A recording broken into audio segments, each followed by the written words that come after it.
have long emphasized that the Metroid series remains the pinnacle of the Metroid-like genre.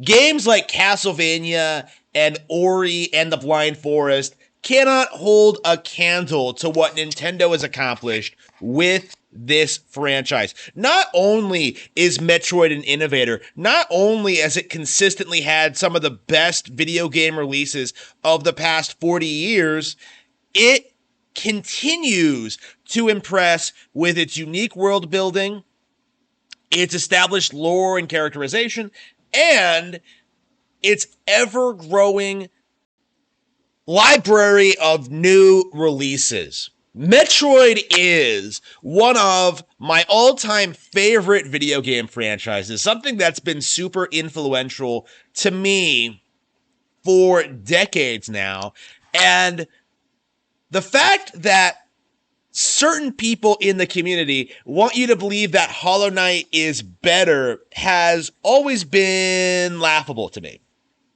A simple replay of Hollow Knight should indicate why that is. Once you know where everything is in Hollow Knight, once you've experienced the game once, you really cannot experience it again, because so much of Hollow Knight is just wandering around aimlessly with no real idea where to go.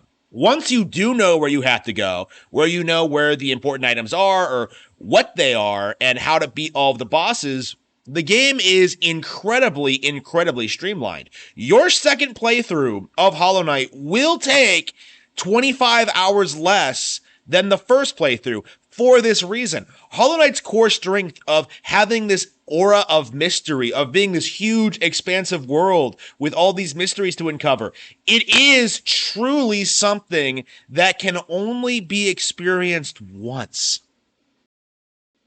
The Hollow Knight format is bloated. It's padded. It's filler. It doesn't really have the same depth of quality gameplay that Metroid has. Metroid has better boss fights. It has better mechanics. It has better pacing. The naive belief among Hollow Knight fans is that because Hollow Knight's maps are way bigger, that somehow makes the game better. But in reality, what ends up happening is that a lot of Hollow Knight is just you walking around in circles throughout these linear hallways with these boring generic enemies. In Metroid, you're constantly uncovering new environments, you're uncovering new enemies, new power-ups, and finding new ways to traverse the environment. Hollow Knight simply doesn't have the same growth and evolution of gameplay mechanics. Hollow Knight is a really interesting title because I don't believe it truly can be classified as a Metroid-like, because there simply aren't enough power-ups to traverse the environment. The core gameplay loop is simply you walking around, beating bosses, and uncovering passes to unlock doors to other areas. There are very little actual gameplay improving power-ups in Hollow Knight. I think of Hollow Knight as being more of a spiritual successor to Zelda 2 than anything, because the structure of Hollow Nest feels a lot more like a Zelda 2 palace than a Metroid one. In short, Hollow Knight isn't really a Metroid-like. It's more like a boss rush where you walk through hallways trying to find the next boss. Nothing else in the game really matters for the overall gameplay at all. The platforming isn't good, the story isn't great, the animations look like they were made in Flash. In a lot of ways, Hollow Knight is incredibly basic and incredibly uninspired. It is shocking comparing running through hallways in Hollow Knight to Dread. Because in Dread, you're doing all this crazy stuff. You're running from enemies. You're sliding through cracks. You're pulling off all these crazy stunts. You know, there's so much about moving around in Dread that's just far surpasses anything in Hollow Knight. To put it in the simplest possible terms, Hollow Knight really does go for a quantity over quality approach. Yeah, there are over 40 bosses in the game, but a lot of them are boring and generic and can just be taken out with a few hits once you understand what you're doing. The patterns are easily recognizable and really avoidable once you know the boss's patterns. And general combat with random enemies is just shockingly simplistic and basic and pales in comparison to the far superior Castlevania games. There is so much about Hollow Knight that falls way, way, way off the mark. And unfortunately, because of the way this game was received, it is very, very difficult to talk about all of the problems that this game has. Specifically, how it doesn't live up to the narrative that this is the best game in the Metroid-like genre. And Silksong, if anything, makes the problem worse because this is not an open-ended game. This is a rather linear experience where you go through these big open areas, these hallways, trying to get to the next open area in those hallways. It's just not enough of an interconnected map to be considered a true Metroid-like. And what's worse, Silksong decided to incorporate platforming elements.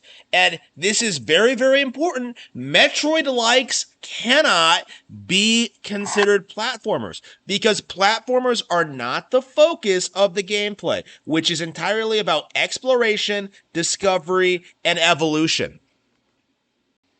The entire gameplay of both Hollow Knight and Silksong eventually amounts to you walking through completely empty hallways with nothing to find, desperately looking for your next boss to fight or another item to collect. There simply isn't much more to the core gameplay of these games than that. And when you compare it to Metroid, where you're always put into these interesting situations, where you have to use your powers in creative ways, when you have to counter the boss's attacks, but it feels so much more in-depth and real and evolved than Hollow Knight's very basic, simplistic structure. Hollow Knight just cannot live up to what Metroid has accomplished. Even back in the 90s, Super Metroid still stands tall above these games with its better visual design, with its better mechanics, with its better boss fights, better story. Like, people don't say enough about how good the stories in Metroid games actually are. Nothing in Hollow Knight really even comes close to being as good. I think it really needs to be understood when it comes to these kinds of indie darlings.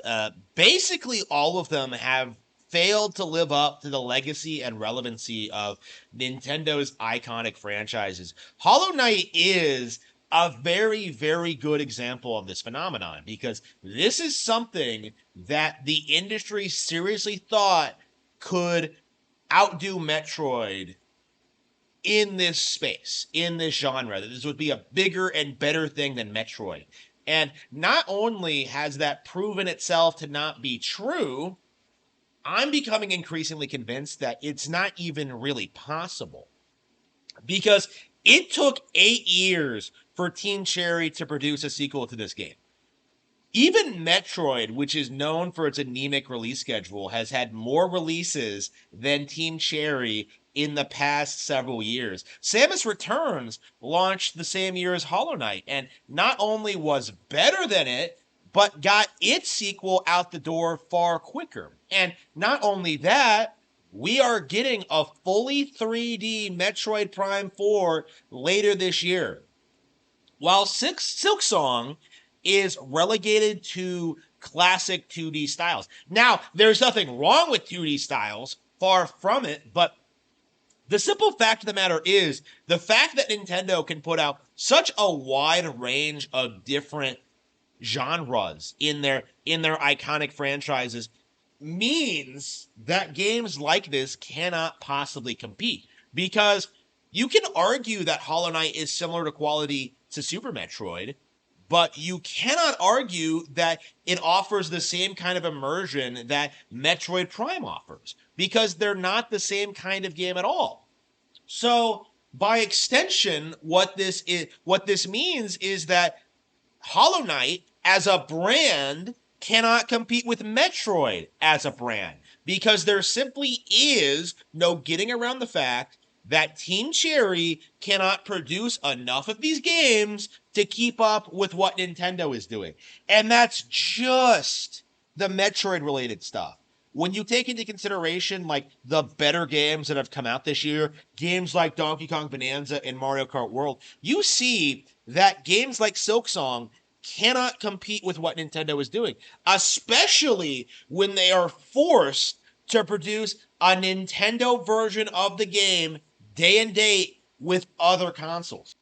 Now, Team Cherry has done well for themselves, and they've made plenty of money, and I'm sure they're happy with the end result of their project, but this isn't me arguing over the game's success. Far from it. I'm happy the game is doing as well as it is.